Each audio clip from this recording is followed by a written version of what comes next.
विषय ये है कि हरे कृष्ण महामंत्र या भगवान का नाम दिव्य क्यों होता है। संसार में इतने नाम है, हम सब के नाम है, प्रत्येक वस्तु का नाम है। महामंत्र में या भगवान के किसी भी नाम में क्या विशेषता है, और जब हम भगवान के नाम को दिव्य कहते हैं, अलौकिक कहते हैं, तो कारण क्या है, क्यों कहते हैं। तो ये समझना क्यों आवश्यक है, क्योंकि जब हम जप और कीर्तन करते हैं तो हम भगवान के जप कीर्तन में ध्यान लगाने का प्रयास करते हैं, सीधे बैठे रहने का, ध्यान से सुनने का। परंतु जप कीर्तन में एक जो सबसे महत्वपूर्ण बात होती है वो है कि भगवान के नाम के बारे में हमारी समझ क्या है।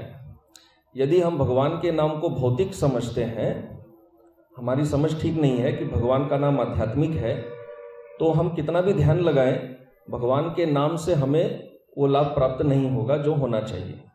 तो नाम के बारे में जो हमारा समझ है वो पहले महत्वपूर्ण होता है, और फिर ये बात आता है कि हम नाम से क्या चाहते हैं। पहले बात तो ये है कि हम उनको समझते क्या है। किसी भी व्यक्ति से जब रिश्ता जोड़ते हैं तो वो व्यक्ति कौन है ये तो समझ में आना चाहिए ना। तो हम नाम ले रहे हैं तो वो नाम है कौन, क्या है, पहले वो समझना चाहिए। फिर बात आती है कि हम उनसे चाहते क्या है, और फिर ध्यान लगाना, ठीक से बैठना, वो सब तो बात की बात है।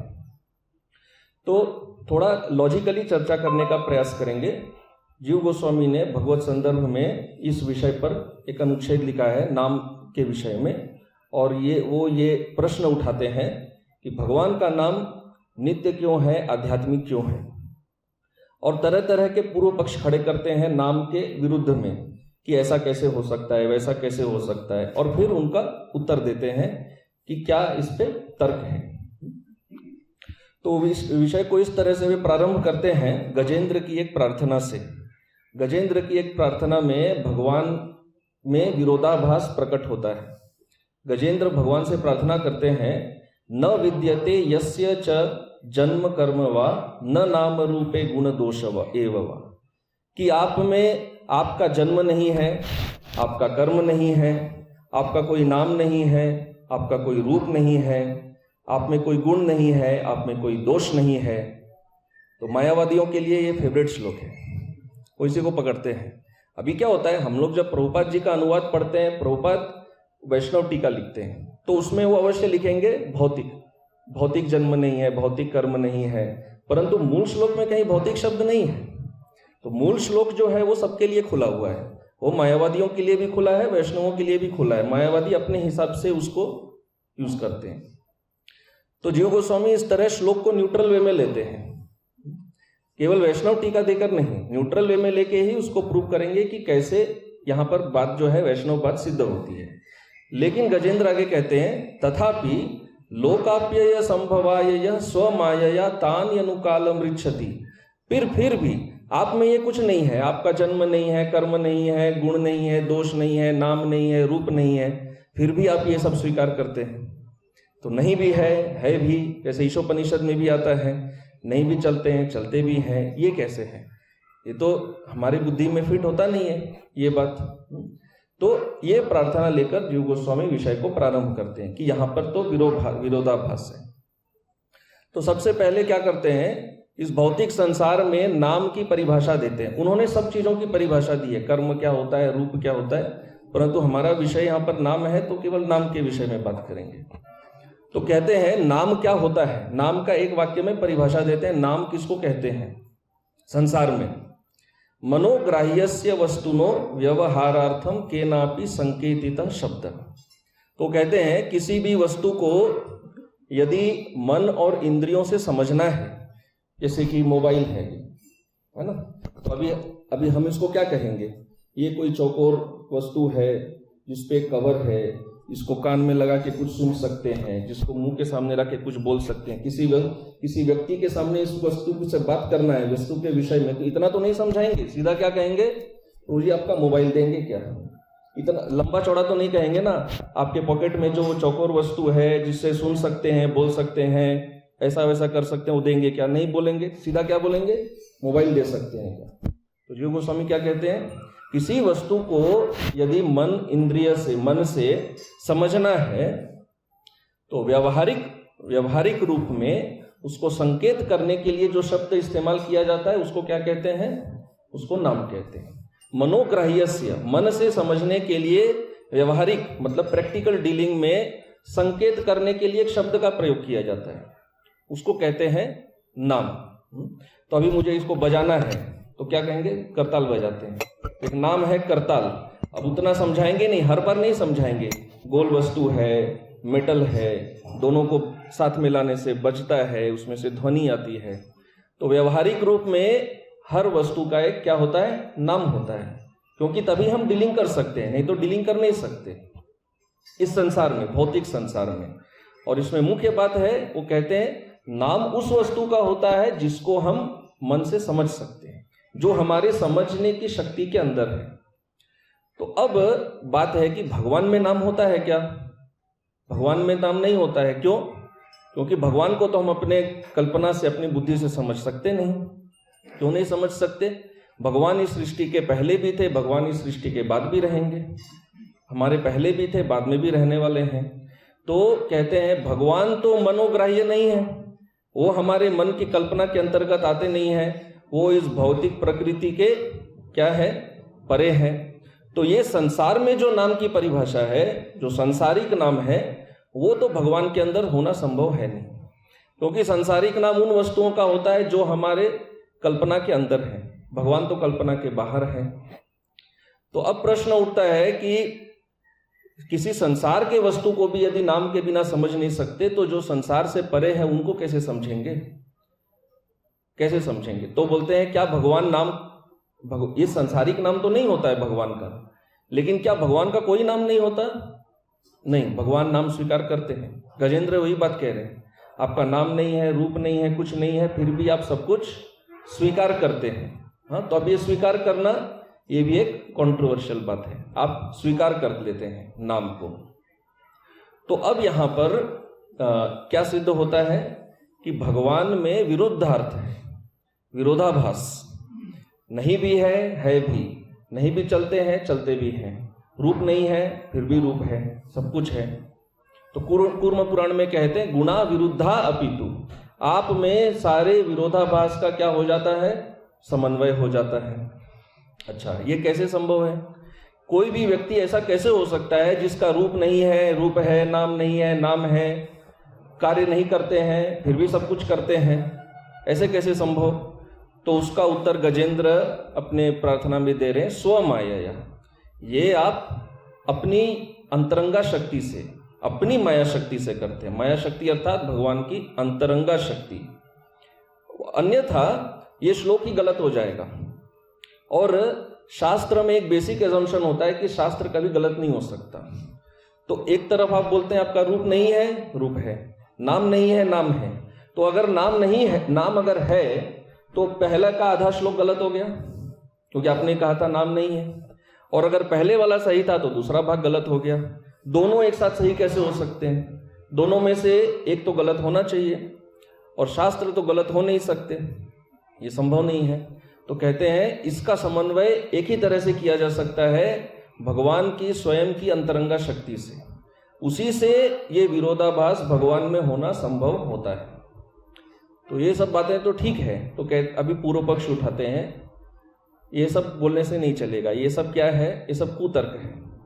ये क्या लॉजिक हुआ? ये तो कोई लॉजिक नहीं है। तो कहते हैं ये कुतर्क नहीं है, ये तर्क के परे है। कुतर्क नहीं है, ये तर्क के परे है। हाँ? इस संसार के अंदर जो तर्क शक्ति कार्य करती है, ये तर्क शक्ति संसार की सृष्टि के बाद तैयार होती है, पहले नहीं। संसार जब बनता है तो उसमें फिर तर्क इत्यादि सब आते हैं, है ना। ब्रह्मा जी सब चीजें एक एक करके देते हैं। लेकिन जब ये संसार नहीं था तब भी भगवान थे ना।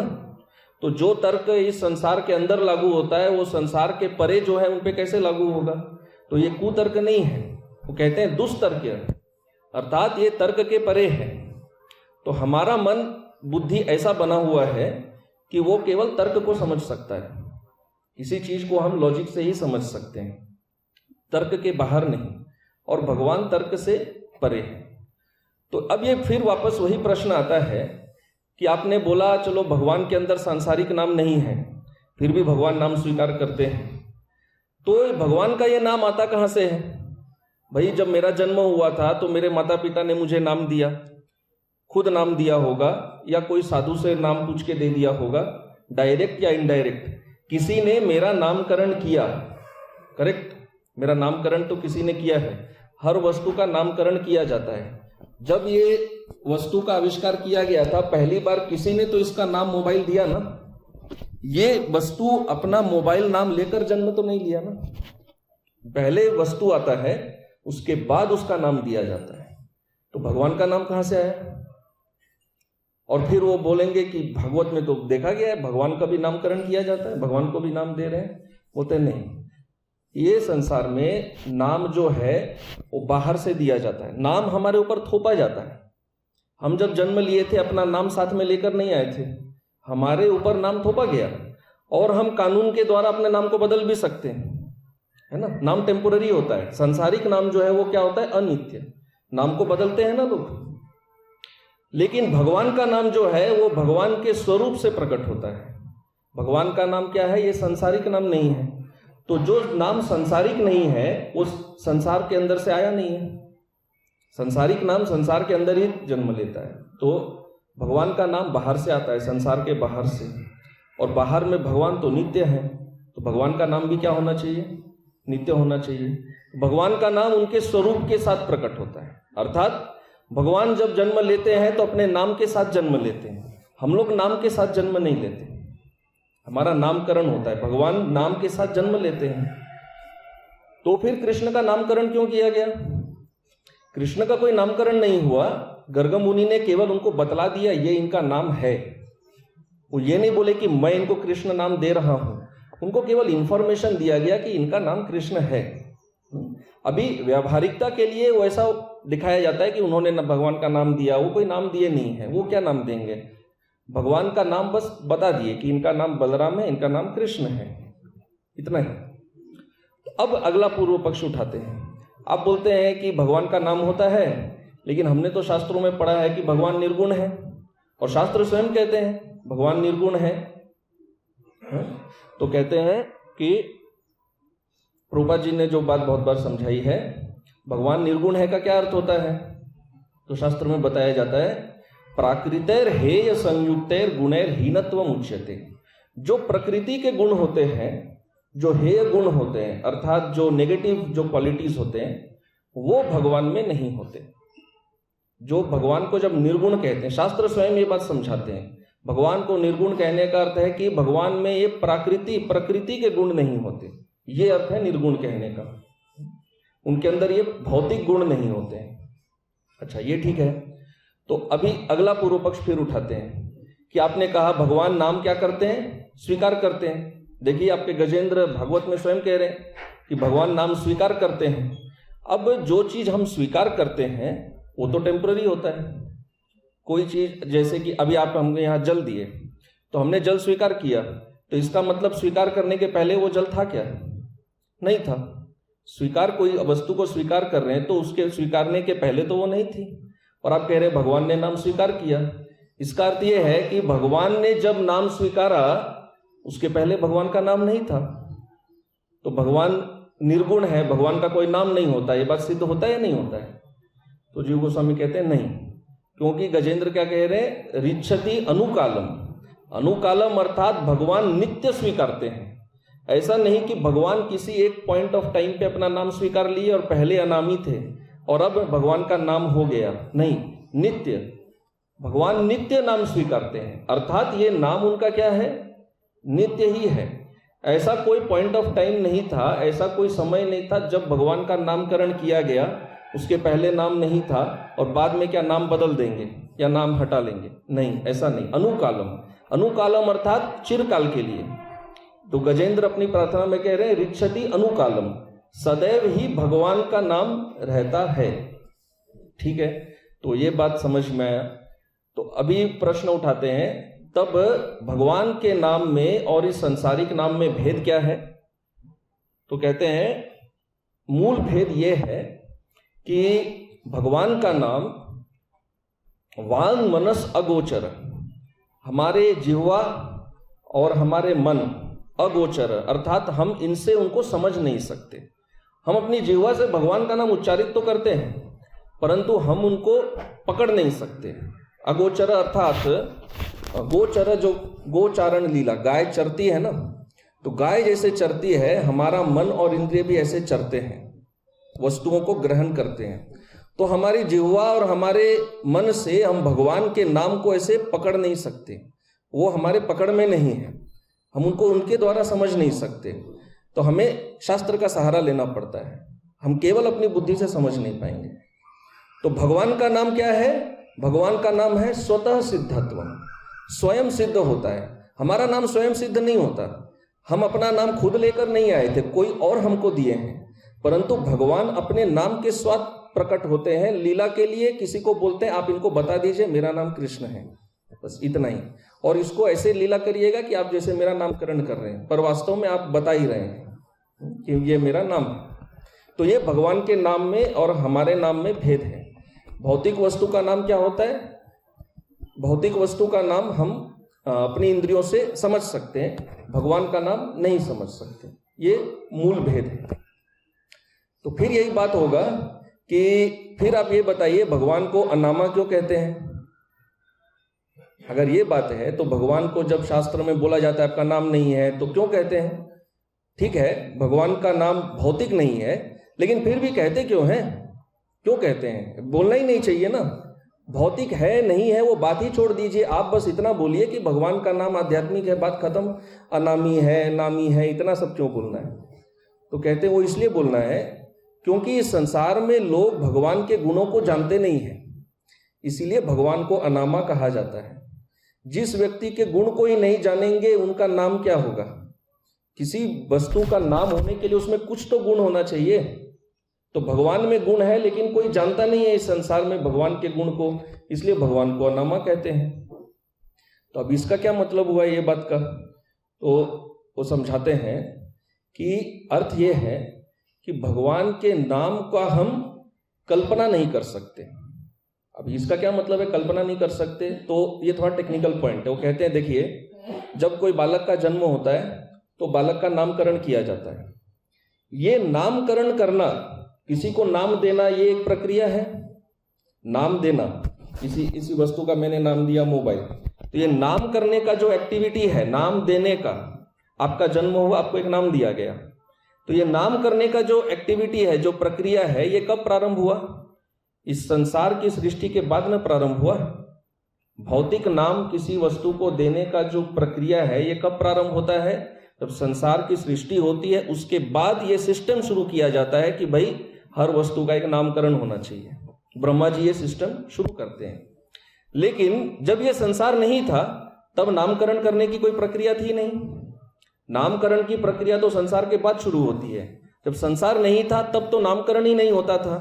तो जब नामकरण ही नहीं होता था, इसका क्या अर्थ है? इसका अर्थ है कि वो अपने नाम के साथ ही रहते थे, उनका कोई नामकरण नहीं होता। तो भगवान का कोई नामकरण नहीं होता है, भगवान के पार्षदों का कोई नामकरण नहीं होता है। वो नाम जो है उन स्वतः रहते हैं, नित्य रहते हैं, कोई नामकरण होता नहीं है। भौतिक संसार की सृष्टि होने के बाद नामकरण का सिस्टम बनता है, उसके पहले नामकरण का कोई सिस्टम नहीं है। वैकुंठ लोक में कोई नामकरण नहीं किया जाता है, ऐसा नहीं होता।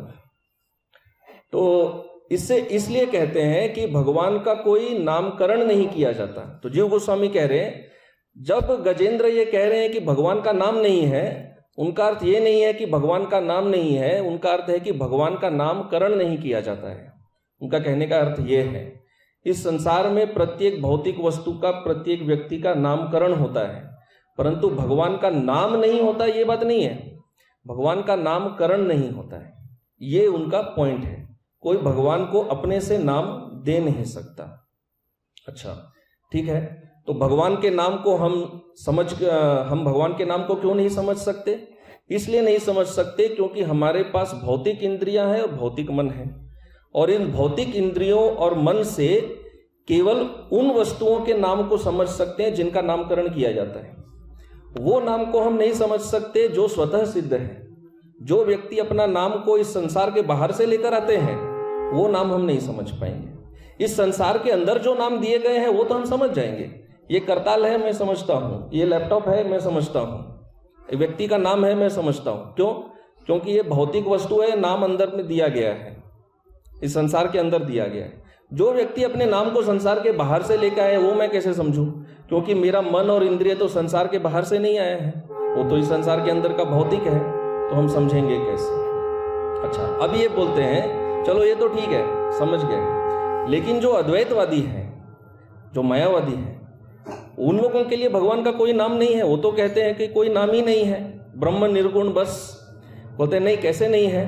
अरे ब्रह्म ब्रह्म कहते हैं ना, ये ब्रह्म क्या है? ये भी तो कम से कम एक नाम तो है, कम से कम एक नाम ब्रह्म तो बोलते हैं। ब्रह्म क्या है? जब वो ब्रह्म के बारे में इतना कुछ करते हैं, ब्रह्म ये ब्रह्म वो, तो बार बार ब्रह्म ब्रह्म क्यों कह रहे हैं? ब्रह्म कह के संकेत दे रहे हैं कि नहीं? तो एक नाम तो वो भी लेते हैं। अच्छा, अब और एक तर्क उठाते हैं। किसी भी वस्तु का पूजा होता है, किसी भी का भी हम पूजा करते हैं तो उसका नाम लेके पूजा करते हैं। हाँ, ओम कृष्णाय नमः। तो जब हम कृष्णाय नमः कह रहे हैं, किसी अनित्य नाम से किसी का पूजा करेंगे क्या? क्या हम किसी ऐसे व्यक्ति का पूजा करेंगे जो आज है ही नहीं, जिसका आज कोई अस्तित्व ही नहीं है? भाई कोई शिव जी की पूजा कर रहा है, तो शिव जी आज है या नहीं है? यदि मान लिया जाए कि शिव है ही नहीं, तो किनका पूजा कर रहे हैं? कोई गणेश का पूजा कर रहे हैं, तो गणेश अभी है या नहीं है? है ना, तभी तो पूजा कर रहे हैं। तो भगवान का नाम से यदि भगवान का पूजा किया जाता है, तो भगवान का नाम अभी होना चाहिए या नहीं होना चाहिए? होना चाहिए। और भगवान के नाम की पूजा तो शास्त्रों में की जाती है, और शास्त्र तो नित्य है। ऐसा नहीं है कि शास्त्र टेम्पररी होते हैं। तो इससे क्या सिद्ध होता है कि भगवान का नाम भी क्या है? काल्पनिक नहीं है, परमानेंट, नित्य है। भगवान का नाम काल्पनिक नहीं है कि गर्ग मुनि ने अपने मन से सोच के कृष्ण नाम उनको दे दिया, ऐसा नहीं। कृष्ण नाम तो शास्त्रों में भी है। गर्ग मुनि ने इस दुनिया में पहली बार कृष्ण नाम का निर्माण नहीं किया। कृष्ण नाम तो शास्त्रों में है, वेद इतिहास पुराण सब में है। तो इससे ये सिद्ध होता है भगवान का नाम काल्पनिक नहीं है, भगवान का नाम नित्य है, नित्य नाम है। अच्छा, जब हम किसी सांसारिक वस्तु के लिए भी नाम का प्रयोग करते हैं, बिना नाम के हम व्यवहार नहीं कर सकते, तो भगवान का नाम अब नित्य है और हम मन से समझ नहीं सकते, इतना तो ठीक है, समझ में आया। लेकिन हम समझे कैसे फिर? आप कहते हैं कि मन से भगवान के नाम को समझ नहीं सकते, इंद्रियों से भगवान के नाम को समझ नहीं सकते, तो कैसे समझें? फिर भगवान को कैसे समझेंगे? कैसे? तो कहते हैं कि भगवान के नाम वेदों में सब जगह है, सब जगह ही शास्त्रों में भगवान के नाम है। भगवान के नाम इस संसार से परे है, तो भगवान के नाम को केवल शास्त्र के माध्यम से समझा जा सकता है, क्योंकि जो शास्त्र है वो इस संसार से परे है। शास्त्र इस संसार से बाहर आते हैं, संसार के बाहर से आते हैं। इस संसारिक शास्त्र सांसारिक सृष्टि नहीं है, भगवान के धाम से प्रकट होते हैं। बृहद भागवतामृत में जब गोप कुमार वैकुंठ लोक जाते हैं, तो वैकुंठ लोक में पर्सोनिफाइड को हम लोग क्या बोलते हैं? मूर्तिमान। मूर्तिमान वेद, मूर्तिमान इतिहास, मूर्तिमान पुराण, मूर्तिमान भागवत मूर्तिमान भी वहां पर रहते हैं, और वहां पर वाद विवाद छिड़ जाता है।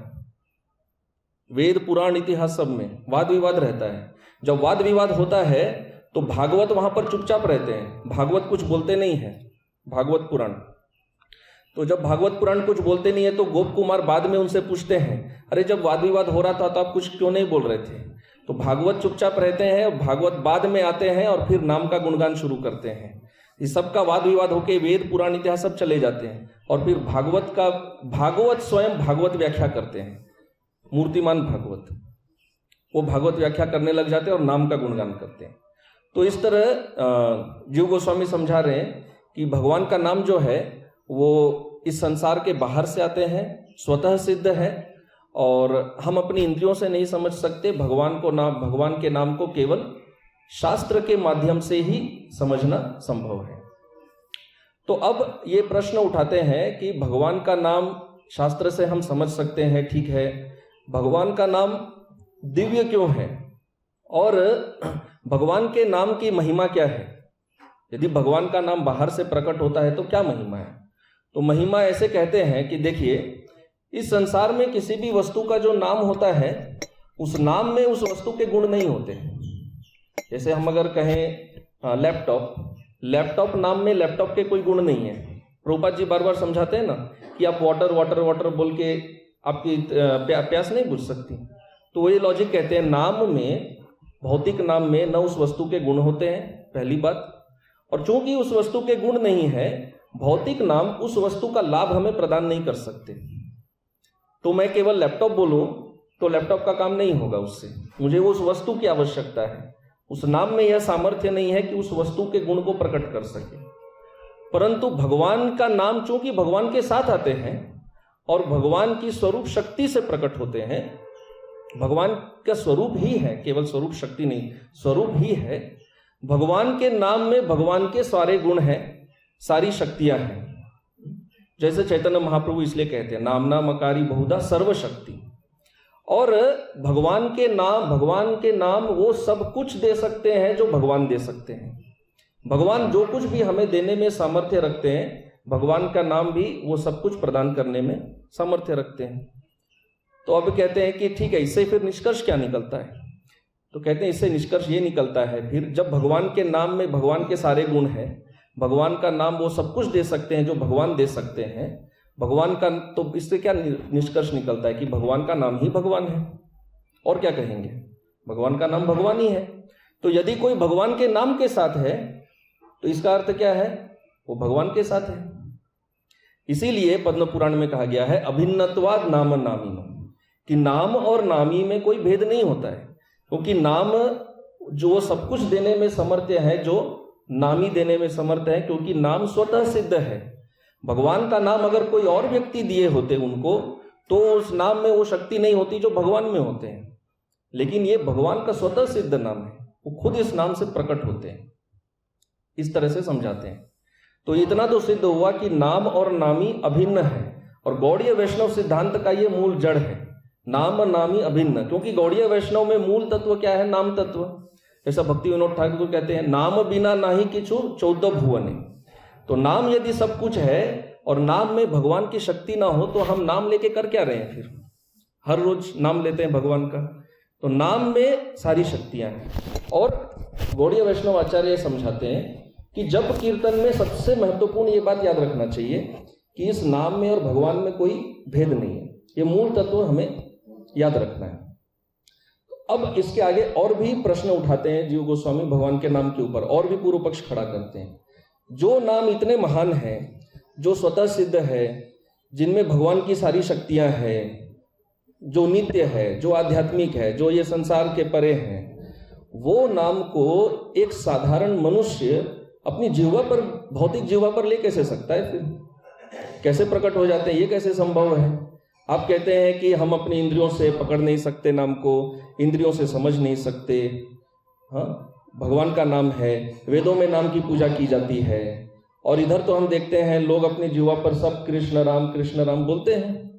तो ये जीवा तो भौतिक है ना, जीवा तो आध्यात्मिक नहीं है।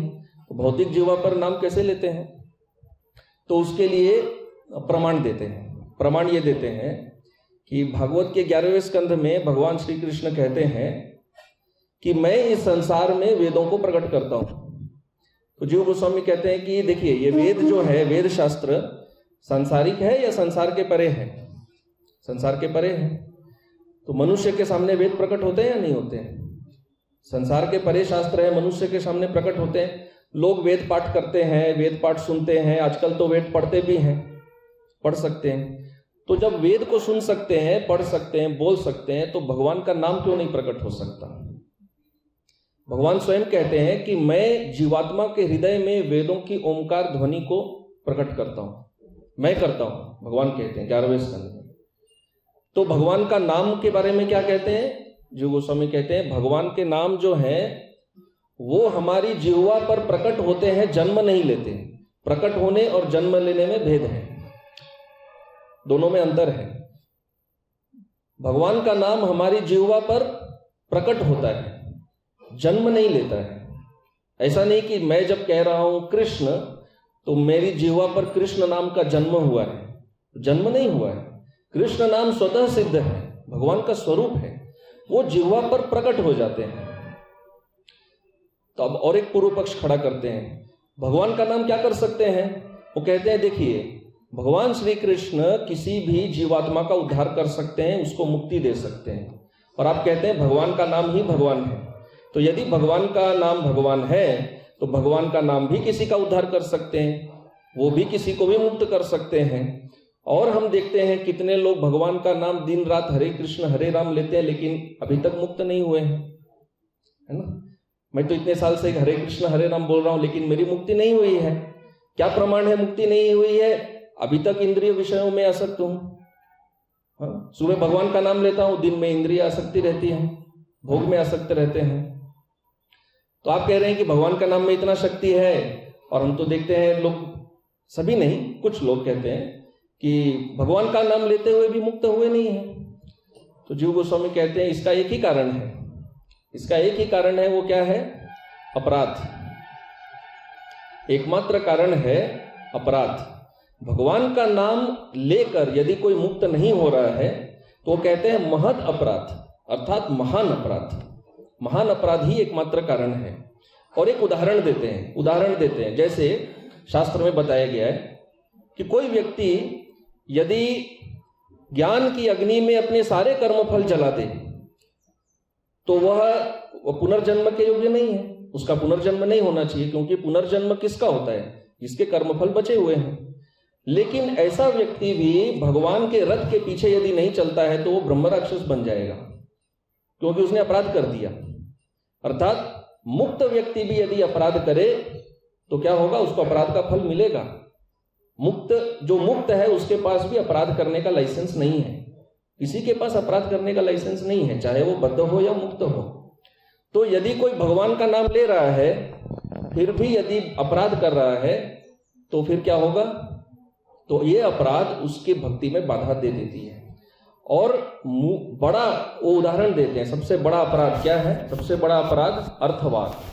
अर्थवाद अर्थात कि शास्त्र में भगवान के नाम का जब इतना सारा गुणगान सुनते हैं तो हमें लगता है ठीक है, बढ़ा चढ़ा के बोला गया होगा। और शास्त्रों में अर्थवाद है। वास्तव में वेदों में 5 बातें बताई जाती है, जिसमें एक होता है अर्थवाद। अर्थवाद मतलब कि इनका पूजा करने से ये हो जाएगा, वो हो जाएगा।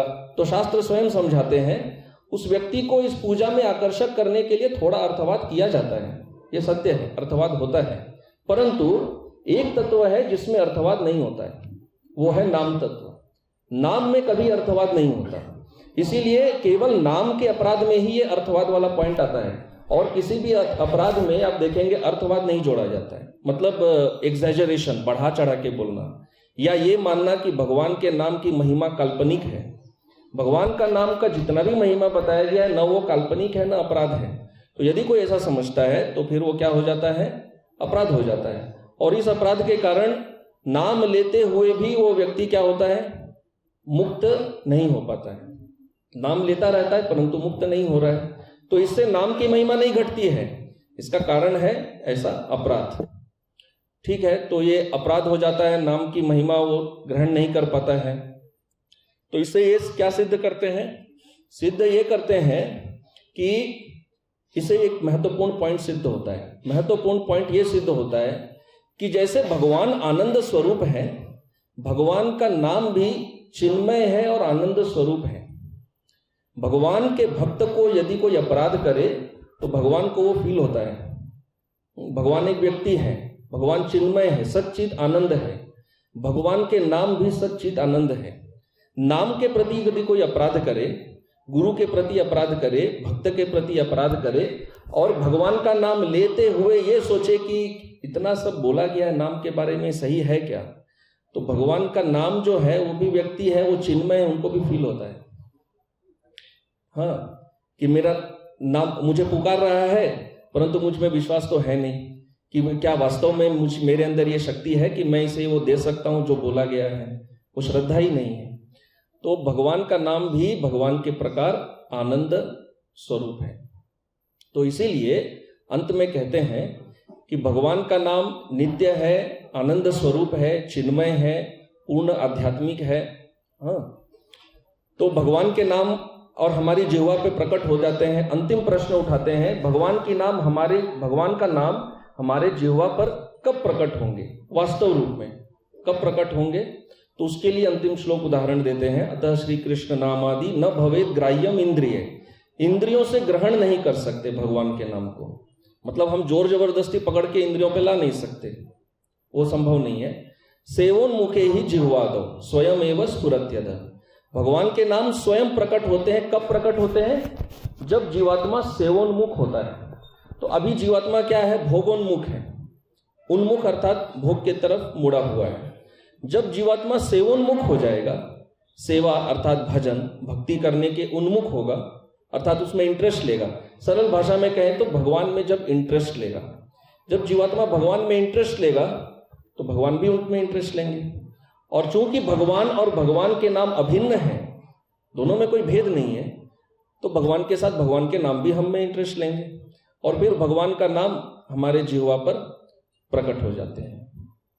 तो इस प्रकार जीव गोस्वामी नाम तत्व को, और भी कई टेक्निकल बातें समझाई है हमने, थोड़ा सरल भाषा में कुछ समझाने का प्रयास किया। तो इस तरह नाम तत्व को समझाते हैं कि कहते हैं हमें सदैव याद रखना चाहिए कि भगवान का नाम जो है, मूल बात याद रखना चाहिए, इसमें अर्थवाद नहीं है। भगवान के नाम की महिमा में 1% भी एग्जैजरेशन, ओवर ग्लोरिफिकेशन, बढ़ा चढ़ा के कुछ नहीं बोला गया। जितना बोला गया यथारूप सत्य है। अन्य तत्वों में थोड़ी बढ़ा चढ़ा के बोली जाती है, लेकिन नाम तत्व में कभी भी कुछ बढ़ा चढ़ा के नहीं बोला जाता है। तो ये हमें याद रखना है। तो यहाँ पर विराम देते हैं। सभी भक्तों से प्रार्थना करते हैं कि आपका आशीर्वाद मिले, हमारे भी नाम में थोड़ी कुछ 1% कुछ रुचि जागृत हो। ये सबसे कठिन तत्व है, नाम को पहचानना। रूप, भगवान के रूप को तो देख सकते हैं और भी कर सकते हैं, सेवा कर सकते हैं, नाम भगवान है ये समझना सबसे कठिन तत्व है। हरे कृष्ण। श्रील प्रभुपाद की जय। ग्रंथराज श्रीमद् भागवतम की जय।